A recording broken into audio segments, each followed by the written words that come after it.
What's up mga online? Welcome to my channel, Shider Electronics. For today's video, meron na naman tayo ditong gagawing isang Epson L1210. So yung problema nito mga ka-online ay nag-blink yung dalawang red light niya. So yung pagka ganito na encounter nyo sa inyo Epson L1210, so kailangan na natin i-reset yan. So mga ka-online, pakita ko lang sa inyo yung printer. So ayan mga ka-online, bali ito yung ating Epson na gagawin. Ito yung model niya. So ayan yung problema niya mga ka-online. So nag-blink yung dalawang red lights niya. So yung gagawin natin mga ka-online, syempre pagka ganyan na encounter natin na nag-blink yung dalawang red lights, ayan, kailangan na natin i-reset. So dahil kailangan na natin i-reset ito, ang gagamitin kong resetter dito ay ang Ink Chip Adjustment Program, dahil ito ay napakadaling gamitin at very highly recommended ko ito sa inyo mga ka-online. Okay, let's start na tayo. So bago tayo mag-start mga ka-online, turn off lang muna natin lahat ng antivirus na naka-install sa ating PC, pati na rin yung Windows Defender. Search nyo lang Windows Security button or Windows Defender sa Windows search button. At i-click ang Virus and Threat Protection.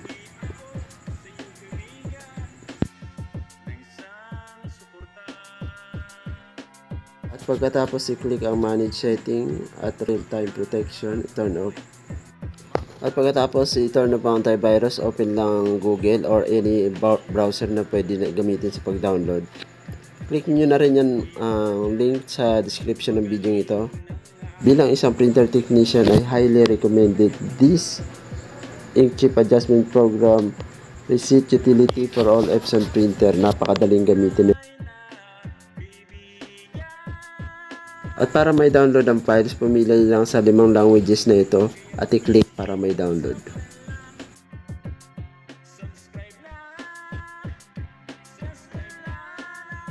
Narito rin ang mga listahan ng printer model na supported ng nitong Ink Chip Adjustment Program.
At para makapag-avail ng key na gagamitin ninyo sa inyong pagre-reset, maaari nyo silang email sa kanilang email address or contact sa kanilang WhatsApp number.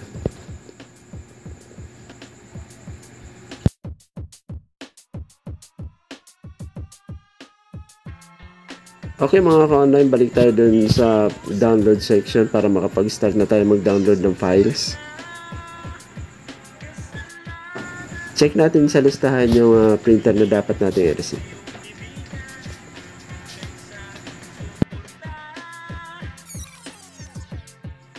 Ngayon mga ka-online, pili lang tayo sa isa sa mga languages na ito para makapag-start na tayo sa pag-download.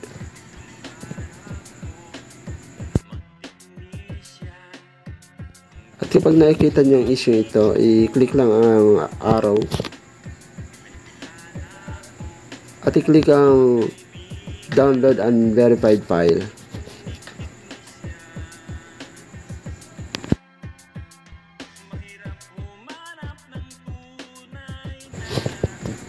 At pagkatapos nyo may download ng file, punta lang kayo sa download destination, open lang ang folder at i-install ang na-download na Ink Chip Adjustment Program.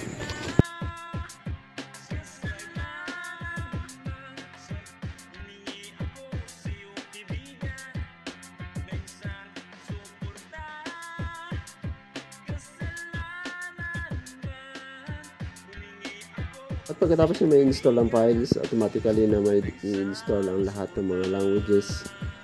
Pero pwede ka naman pumili dito ng isa lang na language na gusto mong gamitin para sa iyong pagre-receive. So ang gagamitin kong language ay English. Pwede natin gamitin ito pag-apply ng deep cleaning kung hindi maganda yung ating printout. So dahil magre-receive tayo, click natin ng with ink counter.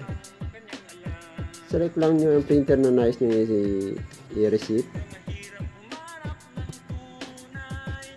Click natin ang read ink counter para makita natin kung ilang percentage na yung with ink counter. So ayan, nakalagay dito is 100% na maaari na natin itong i-receive. I-click lang natin ang receipt ink counter. Tapos i-input niyo ang key na inyong na-avail. Then enter OK.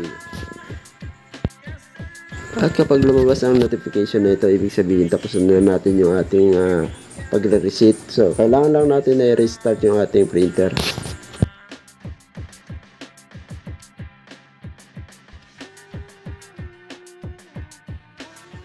So, restart na natin ang ating printer. Turn off lang natin.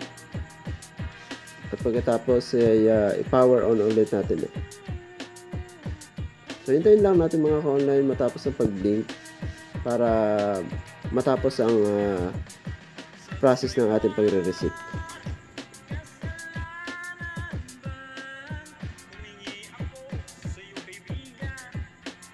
So, ayan mga ka-online.